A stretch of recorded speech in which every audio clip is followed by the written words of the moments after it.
우리 지지난주까지 어디까지 봤냐면 여기 당연히 숙제로 해왔어야 됐었고 여기까지 봤었죠? 우리 의문변동? 앞에서는 의문변동까지 봤었고 우리가 오늘부터는 단어를 봐볼 거야. 단어를 들어왔는데 단어 안에서는 우리가 형태소와 단어, 어근과 접사, 단어 형성법, 품사, 단어의 의미까지 이렇게 5개로 크게 나뉘어져 있다. 오늘 나의 목표는 여기 품사까지 나가는 게 목표긴 해. 같이 한번 넘겨봐 볼게. 형태소와 단어라고 나와 있잖아. 우리가 형태소와 단어를 배울 거고요. 그럼 이 형태소와 단어가 무엇이냐? 형태소 먼저 한번 봐볼게. 꼭 외워야 돼. 우리 의문이라고 하는 것도 꼭 외웠었지? 의문은 뭐였어, 아이나? 개념이? 제일 작은 뭘 구별해주는? 의미 말의 뜻을 구별해주는 소리가 가장 작은 단위였죠? 꼭 기억해야 돼. 의문 꼭 기억해야 되고 형태소 같은 경우에는 뜻을 지닌 말의 최소 단위이다. 얘는 밑줄 꼭 쳐놓고 별표도 쳐놔. 형태소 같은 경우는 뜻을 지닌 의미를 가진 말의 최소 단위이다. 이때 뜻이라고 하는 것은 실질적인 뜻이나 문법적인 뜻을 모두 포함한 개념이다. 예시 한번 봐볼게. 우리가 아기가 새 옷을 입는다 라고 하는 문장이 있을 때 형태소를 기준으로 잘라볼게. 형태소는 기준이 어떻게 된다고? 뭐를 지닌? 의미를 지닌 말의 최소 단위잖아. 쪼갤 수 있을 때까지, 그러니까 의미가 생길 때까지만 쪼개볼게. 아기가 라고 하는 주어에서는 아기가로 자를 수 있는 거 맞아? 맞지? 왜? 아기라고 하는 것은 우리가 실질적인 의미가 있고요. 가라고 하는 것은 문법적인 뜻이 있잖아. 그래서 아기가로 나눌 수 있다. 새라고 하는 것도 하나의 의미. 옷을 이라고 했을 때도 옷과 을 2개로 쪼갤 수 있죠. 왜? 옷은 실질적인 뜻, 우리가 이미지로도 그려지죠. 이 을 같은 경우는 문법적인 뜻, 한마디로 조사를 얘기한다. 입었다 같은 경우는 우리가 입었다로 쪼갤 수 있어. 봐봐, 의미를 가질 수 있을 때까지 말을 최소 단위로 쪼개는 거야. 입었다, 우리가 여기 맨 뒤에 나오는 서술어 같은 경우에는 입이라고 하는 것은 입다라고 할 때 실질적인 뜻이 있는 어근이라고 하고요. 뒤에서 배울 거야. 엇 같은 경우는 과거를 나타내주는 어미, 선어만 어미라고 하고 다는 종결어미, 어만어미라고 한다. 그래서 각각의 뜻, 즉 그러니까 형태소로 나눌 때 아기, 가, 새, 옷을 입었다. 요렇게 8개의 형태소로 이루어져 있구나 라는 거 알 수 있죠. 밑에서 우리가 구체적으로 한번 봐볼게. 이런 형태소는 어떻게 분류하냐라고 하면은 가장 크게 실질적인 의미가 있냐, 실질적인 의미가 있다라고 하면은 실질적인 의미가 있다라고 하면은 실질 형태소라고 할 거고 실질적으로 의미가 있는 거야. 실질 형태소하고 실질적인 의미가 없다라고 하면은 형식 형태소라고 할 것이다. 왜? 실질적인 의미가 없고 그냥 형식만 있대, 모양태만 갖춰져 있대 라고 이해할 수 있겠죠? 실질 형태소의 개념을 보면은 말 그대로 실질적인 의미를 지닌 형태소이다. 아기, 새, 옷, 입다에서 입 같은 경우도 우리가 어떻게 나타내는지, 어떤 것을 지칭하는지 실질적인 의미가 있죠. 얘네들 우리가 실질 형태소라고 할 거고, 그에 반해 실질적인 의미가 없는 형식 형태소 같은 경우는 개념을 먼저 보면은 문법적인 의미를 지닌 형태소다. 그냥 문법적인 의미만 가지고 있는 형태소다. 이거 우리 어디서 많이 봤지 않아? 바로 위에서 형태소 같은 경우에는 실질적인 뜻이나 문법적인 뜻 모두를 포함한 개념이라며.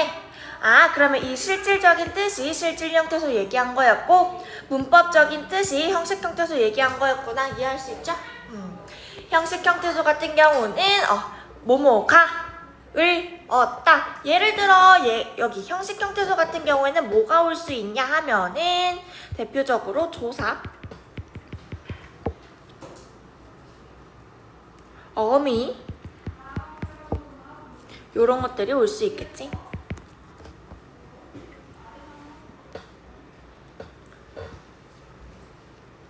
아이니가 라고 할 때 요런 가을 같은 조사들은 의미가 없잖아. 그래서 우리가 의미가 없는 형식 형태소라고 할 거야. 여기까지 괜찮아?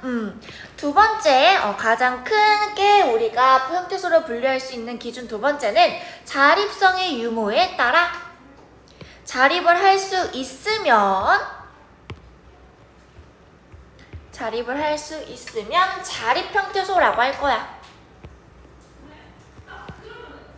이 자립이라고 하는 게 뭐야, 아이나? 맞아. 자가 스스로 자자에 립이 설립자였죠? 스스로 사용할 수 있는, 설 수 있는 것을 자립이라고 한다. 그래서 자립 형태소 같은 경우에는 다른 형태소, 즉 뭐 조사, 어미, 접사와의 결합이 없어도 홀로 쓰일 수 있는 형태소를 자립 형태소라고 한다. 아기 같은 경우는 홀로 쓸 수 있죠? 새도 홀로 쓸 수 있지? 옷도 홀로 쓸 수 있어. 근데 자립성의 유무에 따라 자립할 수 없는 애들을 우리가 의존 형태소라고 할 거고, 이 의존 형태소는 반드시 다른 형태소와 결합해야만 쓸 수 있는 형태소이다. 조사 같은 경우 홀로 쓸 수 있어? 문장 막 나열하다가 가 라고 이렇게 띠룩 나올 수 있어? 없어? 없잖아. 그래서 우리가 자립성의 유무에 따라 자립할 수 있으면, 그러니까 홀로 쓰일 수 있으면 자립 형태소, 홀로 쓰이지 못하고 항상 앞이나 뒤에 누군가 와야 된다 라고 하면 의존 형태소다 라는 거. 밑에 관형사 한번 봐볼까? 관형사라고 하는 건 품사인데 뒤에서 일단 구체적으로 봐줄게. 한번 일단 읽어보자.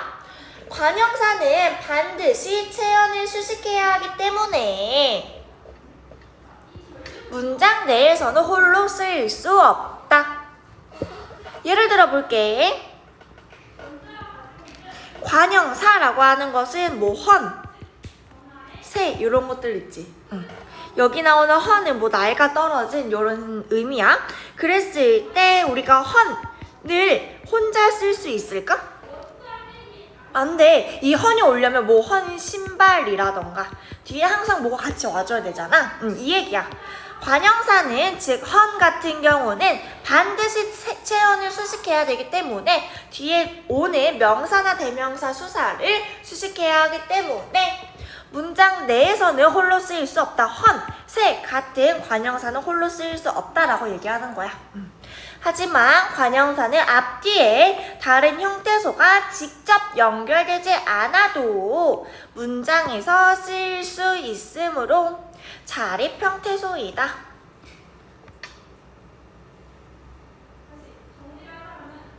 무슨 말이냐고 하면은 관형사는 앞뒤에 다른 형태소가 직접 연결되지 않아도 되는데 다른 형태소가 직접 연결된다라고 하는 건 무슨 말이냐면 헌의 신발이라던가 얘는 조사죠.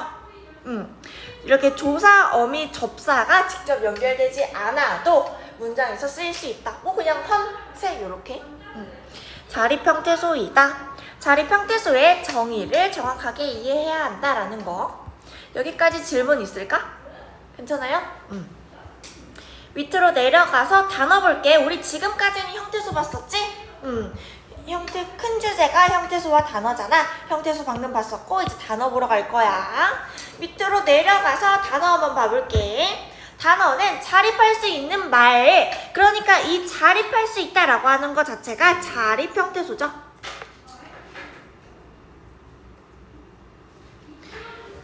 단어는 자립할 수 있는 말, 자립 형태소 전부나 자립할 수 있는 말에 붙어서 쉽게 분리할 수 있는 말, 즉 조사를 얘기하는 거야. 한마디로 풀어서 설명을 하자면 단어에는 뭐가 있냐라고 하면은 우리가 위에서 봤던 자립 형태소 플러스 조사들이 있다. 단어는 요것만 알아두면 돼. 단어는 자립 형태소 플러스 조사다. 조사 같은 경우에는 자립 형태소 아니었죠? 항상 누구랑 같이 쓰이는 의존 형태소였어. 단어 예시 한번 봐볼게. 아기가 새 옷을 입었다. 위에서 봤었지? 얘를 우리가 어절로 먼저 끊어볼 거야. 어절이라고 하는 건 우리가 쉽게 말해 띄어쓰기 개념이다 라고 봐주면 돼. 띄어쓰기를 기준으로 몇 묶음으로 이루어져 있냐가 어절이다.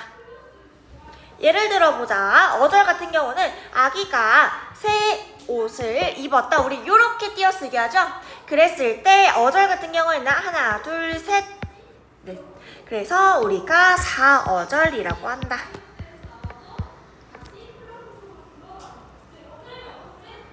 그럼 아이나 음절은 몇 개야? 응. 4개? 음절이야. 8개? 맞아? 하나, 둘, 셋, 넷, 다섯, 여섯, 일곱, 여덟, 9개인데? 하나, 둘, 셋, 넷, 다섯, 여섯, 일곱, 여덟, 9개인데? 얘는 우리가 음절은 9음절이라고 하고, 어절 같은 경우는 그러니까 문장에서 띄어쓰기 기준으로 잘랐을 때 4어절이다. 우리가 형태소 기준으로 봐볼게. 형태소는 우리가 뭘로 잘라야 된다 그랬어, 아이나? 형태소는 의미가 뭐였지? 뜻을 가진 말의 최소 단위이다. 뜻을 가진 말의 최소 단위. 악이라고 하는 건 하나의 뜻, 가라고 하는 것은 조사의 문법적인 기능을 더하는 하나의 뜻. 새 옷을 입었다. 세모 쳐놓은 것은 뭐야? 뭐인 것 같아? 맞아, 의존 형태소. 동그라미는? 자립 형태소. 근데 입 같은 경우도 세모로 표시를 해둬야 돼. 실질적인 의미에 따라서 나눈 거야, 얘는. 잘했고. 여기서 이제 단어를 기준으로 한번 봐볼게. 단어 같은 경우는 우리가 자립 형태소랑 조사를 갖다 붙인다 그랬잖아. 그랬을 때 아기가 라고 했을 때는 이렇게 우리가 끊을 수 있는 거야. 왜? 가 라고 하는 것도 조사잖아. 그치? 하나의 그럼 단어가 될 수 있는 거지. 그래서 아기 가로 자르는 거 이해돼? 새 하나에 자립 형태소니까 새 넣어주고, 옷 같은 경우도 자립 형태소니까 넣어주고, 을 같은 경우는 조사니까 잘라주는 거야, 옷을. 입었다 같은 경우는 우리가 하나의 단어라고 보는 거지. 서술어는 그냥 하나의 단어다 이렇게 봐도 무방해요. 그리고 얘를 왜 더 이상 쪼갤 수 없냐면 왜인 것 같아? 단어는 뭐랑 이루어져 있다고? 자립과? 조사야. 근데 엇 같은 경우는 뭐야? 어미야. 다는? 어미야. 그래서 얘 더 이상 자를 수 있는 거 있어 없어? 없죠. 그래서 하나의 단어가 되는 거다. 넘어가서 단어의 특징 봐볼게. 단어의 수는 품사의 수와 일치한다. 별표 쳐놔. 단어의 수는 품사의 수와 일치한다. 하나의 단어는 항상 붙여 써야 한다. 입었다 같은 경우를 얘기하는 거야. 단어 하나만으로도 문장이 성립될 수 있다. 예를 들어 밑에 너 점심 뭐 먹었어? 짬뽕이라고 얘기하고 있잖아.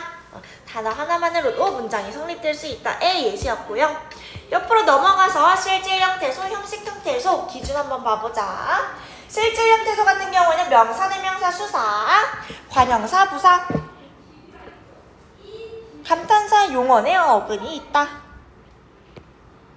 실질이 뭐였는데? 뭐가 있는 거? 뜻이 있는 거.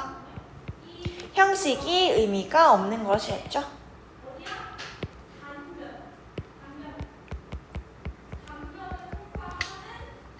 그래서 실질 형태소의 명사, 대명사, 수사, 관형사, 부사, 감탄사, 용언의 어근이 있다. 용언의 어근 밑줄 하나 쳐놔.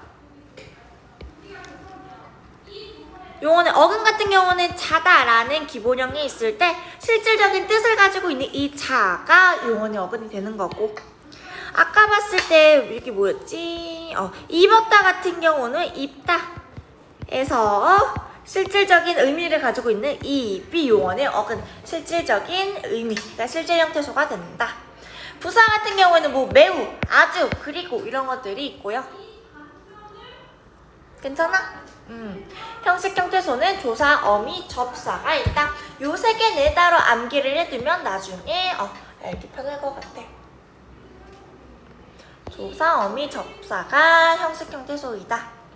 자립 형태소랑 의존 형태소를 봐볼게. 자립 같은 경우는 홀로 쓸 수 있는 거, 의존 형태소는 홀로 쓸 수 없는 거였죠? 자립 형태소는 명사, 대명사, 수사, 관형사, 부사, 감탄사가 있고, 의존 형태소는 조사, 간과 어미가 있다. 접사도 있다라는 거.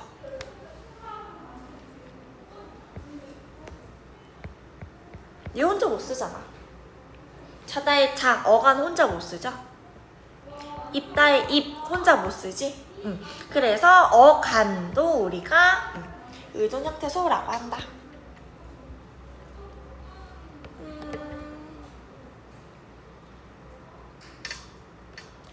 얘는 한번 봐볼까? 관형사 같은 경우는 실질 형태소야. 새, 헌 이런 거 의미가 있죠?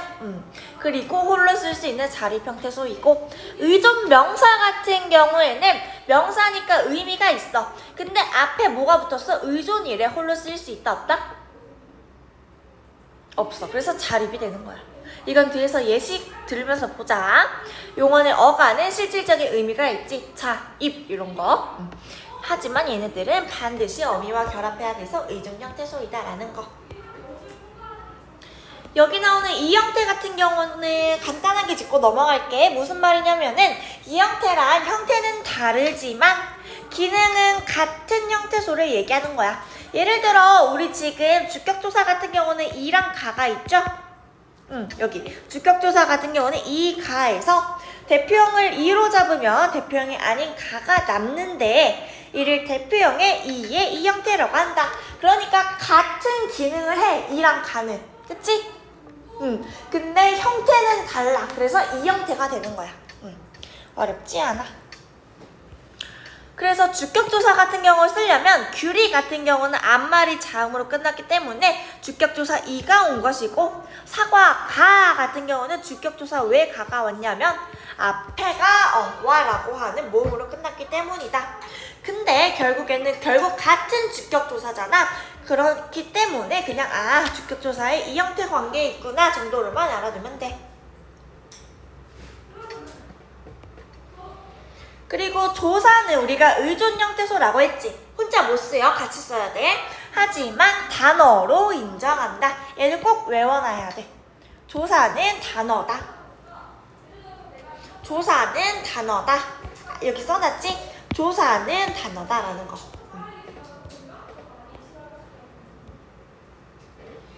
용어는 어간과 어미가 결합된 형태만을 단어로 인정한다. 무슨 말이냐면은 어간과 어미가 결합된 형태를 단어로 인정한대. 한마디로 그냥 입었다를 한 단어로 본다는 거야. 왜? 어간, 어따 얘네들 다 어미잖아. 하나의 형태로 하나의 단어로 인정한다. 어떻게 될 때만? 결합될 때만. 그래도 꼭 알아두시고. 3번은 일단 넘어갈게. 넘어가서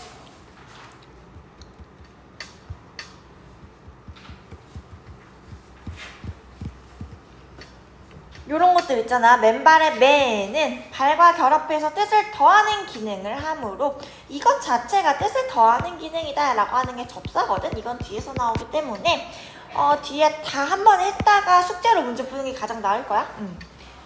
왜냐면 어법이라고 하는 게 하나의 개념만 나오지 않고 여러 개념 섞여서 문제가 나오니까 우리는 개념을 한번 봐볼게. 뒤로 넘어가서 86페이지 있을 거예요. 거기 한번 봐보자. 여기 어디 있냐? 87페이지까지 하고 일단 쉬는 시간 줄게. 조금만 힘내봐. 우리가 앞에서는 형태소와 단어 배웠죠? 형태소는 뭐를 가지는, 의미를 가지는 무슨 채소다니? 말의 최소단위였지? 근데 여기서 우리가 볼 것은 어근과 접사라고 한다. 얘네 두 개의 가장 큰 차이점은 뭐냐면 그냥 어근이라고 하는 것은 주인공이라고 생각해주면 되고 이 접사 같은 경우는 그냥 서브 인물이라고 생각해주면 돼. 도깨비 봤어? 그거 한참 이제 조금 이제 우리 같은 소녀의 마인드를 가진 사람들은 눈물 젖으면서 도깨비를 시청했었죠? 이 어근이라고 하는 게 도깨비고 이 접사라고 하는 게 뭐 은탁이 주변에 있는 귀신들? 그러니까 서브의 사람들이다 라고 알아두면 돼. 이렇게 배경을 한번 깔아보고 어근 먼저 한번 가보자. 어근은 주의해야 돼. 어간과 다르죠? 어간과 달라. 어근은 단어를 이루는 형태소 중에서 실질적인 의미를 나타내는 중심 부분이다. 한마디로 실질적인 의미가 있고 첫 번째 조건이지. 그렇기 때문에 중심 부분이다 라는 걸 드러내면 어근이다. 예를 들어 볼게. 하늘이라고 하는 것 자체는 단어를 이루는 형태소라고 해야 되잖아. 근데 애초에 여기서 형태소라고 하는 게 의미를 기준으로 가장 최소 단위를 자른다며. 하늘을 더 자를 수 있어 없어? 없어. 하늘은 하나의 형태소 맞아? 근데 이 형태소 중에서 하늘이라는 형태소 안에서 실질적인 의미를 가지고 있는 중심 부분이 어디야? 하늘이죠 그냥. 그래서 이 하늘 자체가 어근이다라고 볼 수 있는 거고 예쁘다 같은 형용사에서 형태소 중에서 실질적인 의미를 나타내는 중심 부분이라고 했을 때 우리는 형태소 어떻게 자를 수 있어? 예쁘다를 다로 자를 수 있지. 그랬을 때 이 둘 중에 여기 실질적인 의미가 있는 중심 부분은 예쁘일까 다일까? 예쁘죠? 그러면 우리가 이 예쁘다에서 어근은 예쁘구나 라는 거 이해돼?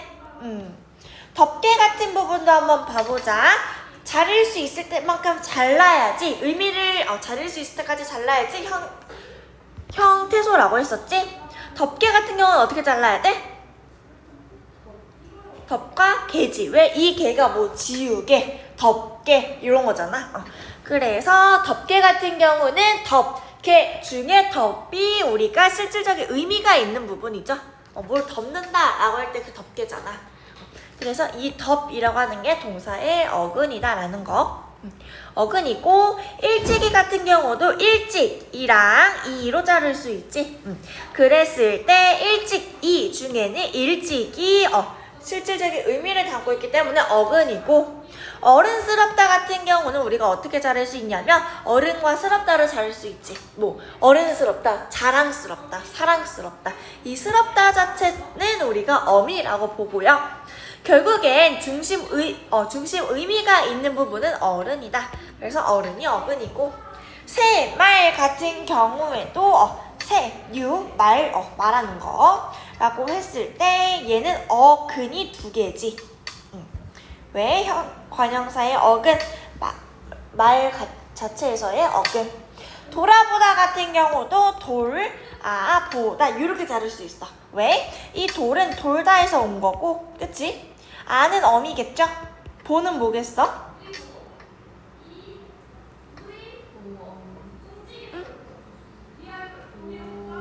어근. 근데 보는 어디서 온 애일까? 맞아. 돌아보다라고 하는 행위를 봐봐. 그랬을 때 돌다와 보다가 뭐죠? 어근이다. 돌과 보가 어근이다. 어렵지 않죠? 네, 실질적인 의미가 있는 부분을 어근이라고 한다. 내려가서 여기 어근과 어간을 비교하는 부분 잘 봐봐. 어근 우리가 방금 배웠지? 단어를 형성할 때, 단어를 만들 때 실질적인 의미를 나타내는 중심 부분을 어근이라고 한다. 한마디로 실질적인 형태소를 어근이라고 할 거야. 접사와 결합할 때는 여기 어근은 항상 접사와 결합한다. 어근은 접사와 결합하고 어간은 우리가 항상 얘기했어. 어간과 뭐가 세트다? 어간과 미가 세트다 라고 하는 거. 그래서 어근은 접사와 결합을 하고요. 어간은 어미와 결합하는 거야. 어간도 너가 모르지 않을걸? 뭐였어? 활용할 때 변하지 않는 부분을 어간이라고 했었죠. 그래서 다를 제외한 부분이 어간이었다. 씻다 라고 했을 때의 어간은 어디야? 걸어가다의 어간은 어디야?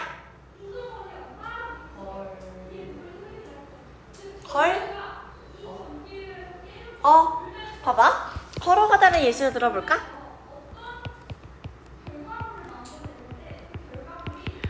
간 같은 경우는 뭐래? 기본형에서 다를 제외해야 된다잖아. 그래서 어간은 걸어가까지가 어간이야. 어간이야. 걸어가고, 걸어가고 나서 걸어가까지 활용할 때 변하지 않죠. 근데 어근 같은 경우는 실질적인 의미를 지닌 부분이 어근이잖아. 그래서 걸과 가가 어근이다라는 거. 그러면 어근에서 걸과 가가 어근이야. 여기 사이사이에 다는 뭐일까? 어근은 뭐랑 세트라고? 접사. 이것 때문에 물어본 거야. 이해돼요? 그럼 걸어가까지가 어간이래. 뒤에 나오는 다는 뭐라고? 어미가 된다. 왜? 어근은 접사와 세트고 어간은 어미와 세트다라는 거. 괜찮아? 쉽게 말해서 그냥 어간은 활용할 때 변하지 않는 부분 어미랑 결합하고 근 같은 경우는 실질적인 의미가 있는 부분 접사랑 결합한다 라는 거. 접사랑 어미는 뭐가 다른데? 접사랑 어미 같은 경우에는 그냥 여기서는 다 같은 경우를 보면은 다 같잖아 그냥.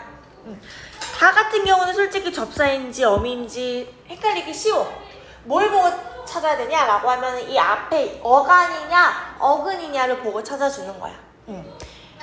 근데 이 새롭다 같은 경우는 우리가 요렇게 자를 수 있지. 형태소를 일단 구분을 해야 된다며. 왜? 새롭다, 슬기롭다, 지혜롭다. 이 롭다라고 하는 애는 여러 가지로 돌려 쓰는 애지. 그래서 중심적인 의미가 있는 부분은 새죠. 새가 어근이고 이 롭다는 그 뒤에서 받쳐주는 접사 롭다라고 보는 거야. 접사의 뜻은 뒤에서 봐볼 거야. 근데 새롭다 같은 경우에서 어간은 어디야 그러면? 맞아. 새롭까지가 어간이 되는 거지. 차이점 이해돼?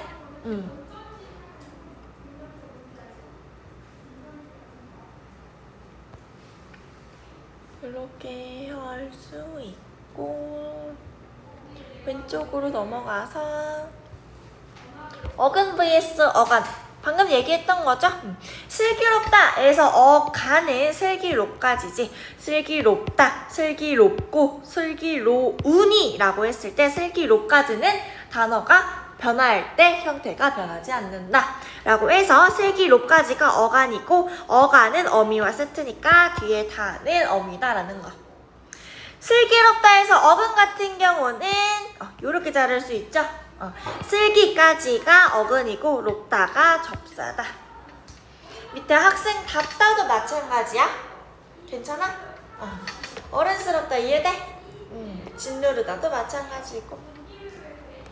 이 교재에서는 뭐뭐 롭다, 뭐 슬기롭다, 새롭다, 지혜롭다, 뭐뭐 답다, 어른스럽다, 사랑스럽다 이런 것들 어스럽다, 하다, 되다 등을 롭다, 답다 등으로 분석하지 않고 전미사로 다루기로 한대. 이 교재에서야. 너네 학교 교재는 또 다를 수 있으니까 그때 가서 봐주시면 되고.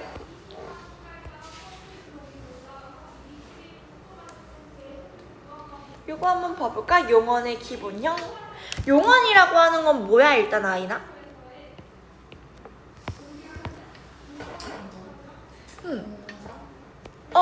아이니가 알고 있는 건 용언에 들어있는 품사를 얘기한 거고, 용언이라고 하는 것은 대표적으로 그냥 서술어의 기능을 하는 애들이야. 이렇게 용언이라고 하는 애가 있다면 서술어의 기능을 하는데, 뭐 아이니가 아는 형용사와 동사가 있다. 아마 용어 알고 있을까? 용언의 기본형, 접사 같은 경우는 기본형에 포함된다.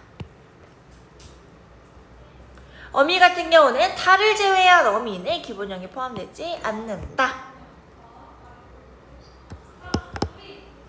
예를 들어 이거야. 어미는 기본형에 포함되지 않는다며. 밑에 가시역고 한번 봐볼래? 가다에서 가. 시는 높임에 말하는 거죠. 어은 과거를 나타내는 어미. 고도 연결 어미. 이렇게 세 가지가 다 어미야. 그랬을 때 이 가시역고라고 하는 게 기본형에 있을까? 그러니까 사전을 쳤을 때 가시역고를 치면 뭐가 나올까? 안 나와. 뭘로 쳐야 돼? 가다로 쳐야 돼. 왜? 이 시, 고가 다 어미라서 다를 제외한 이런 어미들은 기본형에 포함되지 않는다 요 말이야. 그렇지만 접사 같은 경우는 기본형에 포함을 해준대. 예를 들어 우리가 먹다라고 하는 기본형도 있지만 먹히다라고 하는 것도 있죠.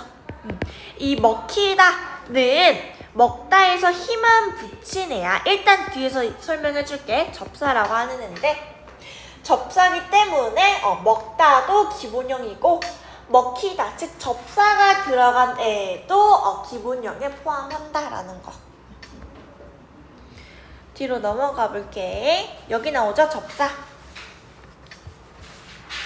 어근을 배웠어. 어근 뭐라고 했어? 실질적인 의미를 있는 중심 부분이다. 접사 같은 경우는 우리가 서브라고 했었는데 정확한 개념 한번 봐볼게. 접사는 어근에 붙어서 특정한 뜻을 더하거나 한정하는, 즉 제한하는 부분이다. 접사는 어근에 붙어. 그러면 이 접사는 홀로 쓰이지 못하는구나 라는 걸 알 수 있죠. 특정한 뜻을 더하거나 제한하는 부분을 접사라고 한다. 접사에서는 크게 접두사와 접미사가 있다. 크게 접사는 접두사와 접미사가 있는데, 이 두자가 머리 두자고 미자가 꼬리 미자야. 그럼 뭔가 알 것 같지 않아? 접사 중에 접두사는 뭐 그냥 머리 앞에 오는 애인가 보다. 그 접미사는 꼬리니까 뒤에 오는 애인가 보다라는 걸 쉽게 알 수 있을 거고, 개념 한번 봐보면 말 그대로 어근의 앞에 붙는데, 왜? 접두사니까. 특정한 뜻을 더하거나 강조하는 접사다. 단어의 품사를 바꾸지는 못한다. 별표 쳐놔. 품사를 바꾸지 못한다. 예를 들어 우리가 맨손이라고 하는 단어 있잖아. 너 손 아무것도 안 꼈네. 맨손이네 라고 하잖아. 그랬을 때 이 맨손 같은 경우는 우리가 형태소로 잘라보면은 맨과 손으로 나눌 수 있다는 거야. 형태소로 나눴을 때, 그러니까 자를 수 있을 만큼 잘랐을 때 의미를 기준으로 맨과 손으로 자를 수 있다까지 이해돼? 그러면 이 맨손에서는 중심적인 실질적인 의미를 가지고 있는 중심 부분은 어디야? 맨이야, 손이야? 손이죠? 그래서 손이 어근이라는 거야. 괜찮아? 그러면 이 맨은 뭐냐라고 하면은, 손은 손인데 특정한 뜻을 지금 제한하는 거지. 전체 손이 아니라 맨손이다 라고 하는 한정을 나타내는 접사인 거 이해돼? 그래서 이 맨 같은 경우는 접두사라고 한다. 왜? 어근의 앞에 붙었기 때문에 접사는 접사인데 머리에 붙었다 해서 맨손이 되는 거지. 괜찮아? 들볶다 같은 경우도 우리가 이렇게 한 단어가 있을 때 형태소를 기준으로 잘라보자. 아이는 어떻게 잘라야 돼? 들볶다로 잘라야 되죠? 형태소를 기준으로 나눴을 때. 그럼 봐봐. 들이라고 하는 게 의미가 더 크겠어? 볶다라고 하는 게 의미가 크겠어? 볶다지. 볶는 건 볶는 거냐면 들볶다. 더 이제 조금 더 뭐 이렇게 후달리게 한다 이런 얘기잖아. 그렇기 때문에 들이라고 하는 것은 뜻을 더해주는 애잖아. 머리 앞에 왔대. 그래서 들이 접두사고 복다가 어근이다. 시퍼렇다라고 했을 때 마찬가지로 퍼렇다가 어근이고 시라고 하는 게 더 이제 뭐 시린 이렇게 뜻을 더하는 의미로 쓰인 접두사다. 괜찮아? 그럼 봐봐. 어근을 기준으로 손이라고 하는 건 명사 맞아? 명사 맞아.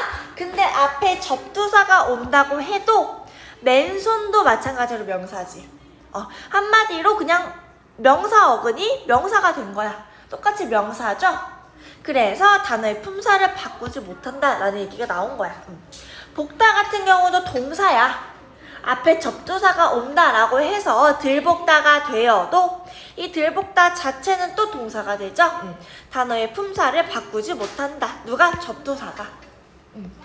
퍼렇다도 마찬가지로 형용사인데 앞에 시가 왔다고 해서 시퍼렇다가 돼서 품사가 바뀐 게 아니라 마찬가지로 아직도 형용사죠.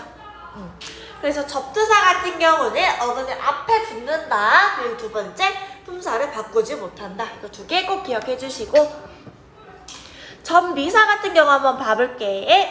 이제는 어근의 뒤에 붙어서 특정한 뜻을 더하는 접사이다. 이 접미사 같은 경우에는 별표 100개 쳐놔. 단어의 품사를 바꾸기도 하는 거야. 뭐 바꿀 수도 있고 안 바꿀 수도 있는데 바꿀 수 있는 가능성이 있다 이런 얘기죠. 선생님 같은 경우도 우리가 잘라볼 때 선생과 님으로 자를 수 있죠. 뭐 스님, 선생님, 부모님 이 님은 돌려 쓰잖아. 그랬을 때 선생님 중에서 그는 어딜까? 실질적인 의미가 있는 곳은 선생이죠. 이 선생이라고 하는 게 어근이고 님 같은 경우는 접사다. 이해돼? 그리고 보면은 선생이라고 하는 것은 명사인데 뒤에 접미사가 왔어서 선생님이 돼도 명사죠 그냥. 그럼 그냥 이 님 자체는 이 님이라고 하는 접미사는 품사를 바꾸지는 못하는구나 라는 거. 밑에 높이 같은 경우 한번 봐볼까? 이렇게 자를게. 높이 같은 경우는 이렇게 높과 이로 자를 수 있는 거 맞죠? 그랬을 때 이 높이 중에서 높이라고 하는 게 실질적인 의미가 있는 어근일 거야. 이 같은 경우는 뜻을 제한해주는 접미사일 거야. 괜찮죠? 그랬을 때 봐봐. 높다 같은 경우는 형용사야. 근데 뒤에 접미사가 와서 높이라고 하는 센치를 나타내는 명사가 될 수도 있고 뭐 높이 높이 날아라 라고 하는 부사가 될 수도 있어. 근데 결국에는 형용사에서 명사가 되고 형용사에서 부사로 품사가 바뀐 거죠. 그렇기 때문에 접미사는 단어의 품사를 바꾸기도 한다. 요 말이 여기서 나온 거야. 이해돼? 새롭다 마찬가지고 밑에 한번 봐볼까? 접사랑 조사 어미를 비교해볼게. 접사는 뭐라고 써져 있어? 어근과의 결합에 제약이 있다. 한마디로 모든 어근과 접사가 만날 수는 없는 거야. 몇몇 어근하고만 결합할 수 있다라는 거. 예를 들어 볼게. 접두사 숫이라고 하는 게 있대. 그럼 봐봐. 숫 총각 있는 말, 숫 처녀 있는 말인데 같은 의미, 그러니까 총각과 남자는 같은 의미잖아 어찌 보면. 근데 숫 총각은 있지만 숫 남자는 없다는 거야. 왜? 이 접두사 숫 같은 경우 한마디로 접사는 몇몇 어근하고만 결합하기 때문에 숫 남자, 숫 여자가 없는 거지. 접미사 보 같은 경우도 마찬가지야. 뭐 겁보, 울보, 뚱뚱보 이런 게 있는데 겁, 용기라고도 우리가 반대말로 얘기도 할 수 있죠. 용기보, 울보의 반대말 욱보, 뚱뚱보의 반대말 홀쭉보 이런 거 없잖아. 겁, 울, 뚱뚱이라고 하는 몇몇의 어근하고만 결합할 수 있는 특징을 가지고 있다.